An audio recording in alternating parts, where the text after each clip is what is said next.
Welcome to Inside New York. I'm thrilled to have with us today two of the actors who are performing in Do Lord Remember Me by Jim DeYoung. We have Ebony Joanne and Kim Sullivan. Welcome. Hello, everybody. Both who are in this show, this reading that's taking place this week. We wanted to get something from the actors that are in this critically acclaimed play that was initially done in 1996. And Ebony Joanne was part of the original cast, and Kim. I did some of the initial readings, but when the production went into full production, I believe I was unavailable, and my role was played by the late Chuck Patterson. Yes. At that time. So, why don't you talk about initially your characters and what the play, which is in the form of a reading on Zoom, is about? Who'd like Ladies to start? first. Well, let me see. Initially, before we got started, I was talking with Kim about what is happening as we are doing these stories. These are verbatim recollections of ex-slave, children of slaves, and these are some of the tormented tales, I call them, from slavery, and they are just so reminiscent of what we're going through right now today.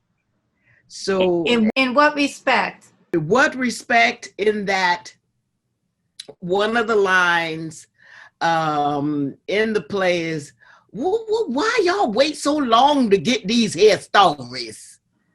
Why you wait so long to hear and to hear the recounting of what went on in slavery? This stuff is going on today.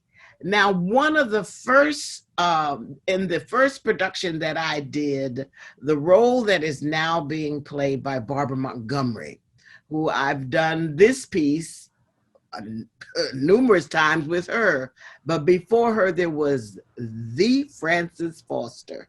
Yes.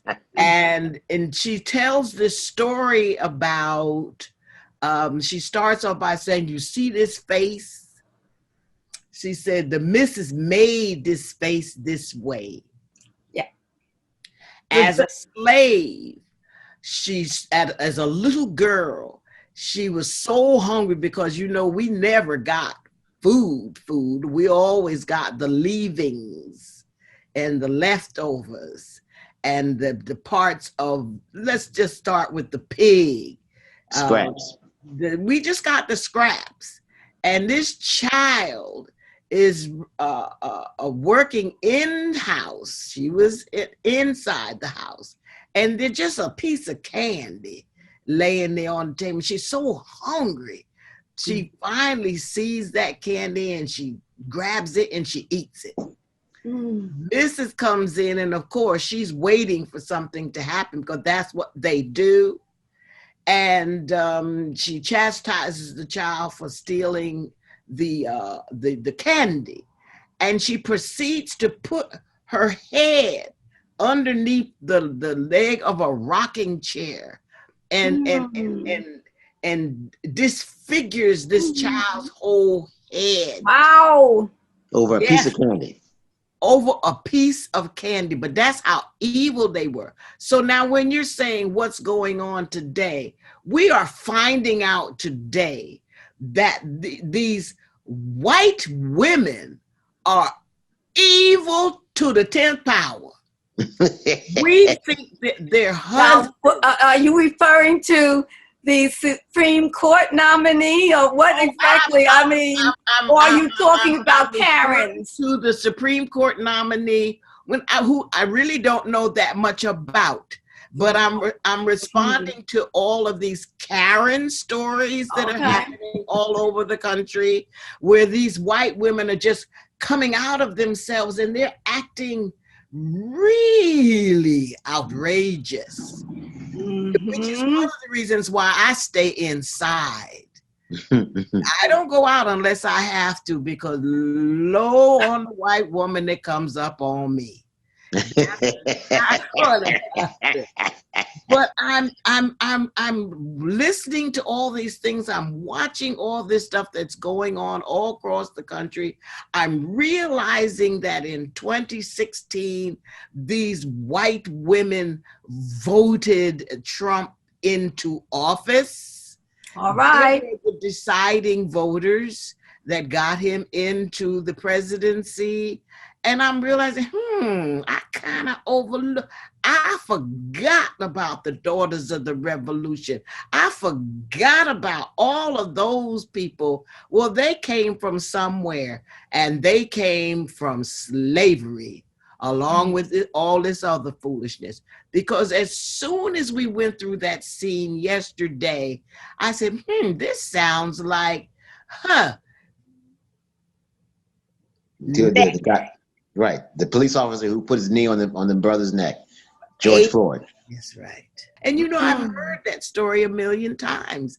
I've done this piece at least 500,000 times. But yesterday, as Barbara was doing the scene, it really just like, boom. All of a sudden, I was there. I mean, because for the first time, we watched someone being murdered on camera. In real time. Yeah. In real time. Yes. Talking about George Floyd. We're talking about George Floyd. That police officer put his knee on that man's neck and put his hands in his pockets like he was going fishing. That's how they disregard our lives. Right. Yes. Right. And so all I could think about was this woman with this rocking chair bearing down on this child's head to the point where she is breaking all the bones in her jaw and her face and twisting her whole physique, just twisting her whole body. I said, oh my God, this is taking me there. It's taking me there, because I got to the point when that first happened, I couldn't watch it. I couldn't watch it. And I can't watch it. You're talking about George. You're talking about George. Yes. I can't. And all the violence. It is hard. Every day. It's every day. Every day. Every day. I shoot somebody in their back 7 times. I mean, they want to come in somebody's house and shoot. And then to only have a conviction for the police officer whose gunfire hit property instead of any of these individuals in the house, it's absolutely insane. It shows their value of property over life.